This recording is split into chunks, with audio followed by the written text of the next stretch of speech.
I overheard my boyfriend saying that he was disgusted and was just forced to be with me, but he lost his mind when I left him. My boyfriend and I have been together for 8 years. We were friends for 2 years before we started dating. This was because I was too scared to make a move and he was in love with one of our mutual friends. After she got a boyfriend, he moved on to like me, and we have been dating ever since. Last Saturday was his birthday, and he told me he had never been thrown a surprise birthday party and would like to experience one. I worked all week before Saturday, his birthday, planning and inviting people, getting reservations, and buying a cake. I asked his best friend to hang out with him for most of the day so that I could set up and get everyone to get here and hide for the surprise. The birthday party was a success, and he smiled the whole time. However, he had snuck off with his best friend somewhere, and I wanted to find him so we could sing happy birthday and cut the cake. As I was walking down the hallway, I heard him and his friend talking, so I kept walking towards their voices. I heard him tell his friend he should have kept trying with our mutual friend. He told him he should have been the man engaged to her, not her now fiancé. He said that he hated waking up to me and wished our mutual friend was the one who threw him his first surprise party. He said that he felt disgusted every time he had to kiss me or hold me because he knew that our mutual friend should be in his arms instead. He said he felt stuck in our relationship and would have to marry me. He told me our mutual friend was better than me in looks from head to toe. He said,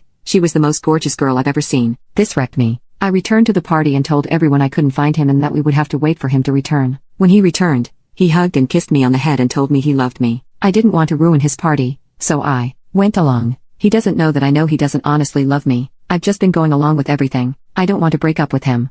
I just want to know how to make him fall in love with me. I don't know what I did to make him so unhappy, so I would like to know how to make my boyfriend fall in love with me. Should I just give up on our relationship? He is the first boyfriend I've ever had, and I'm scared to start dating again at my age. Update: a month has passed, but I can't get what he said out of my head. I knew I couldn't stay in a relationship where I wasn't truly loved or valued. I decided I deserved better. So, while he was out, I packed my things. I left a note on the kitchen table explaining that I had overheard his conversation and understood how he felt. I wrote that I loved him enough to let him go and find his happiness, even if it wasn't with me. I wished him well and hoped he would find what he wanted. He called me repeatedly, but I didn't answer. He visited my friends and family to find out where I had gone, but no one would tell him. Weeks turned into months, and I focused on healing. I poured my energy into my passions and spent time with supportive friends and family. I did everything I couldn't do while trying to be his best girlfriend. I started to enjoy life again. One day, I attended a mutual friend's birthday party. I noticed him in the corner of the room, his eyes following my every move. He tried to talk to me, but I immediately went home. After the party,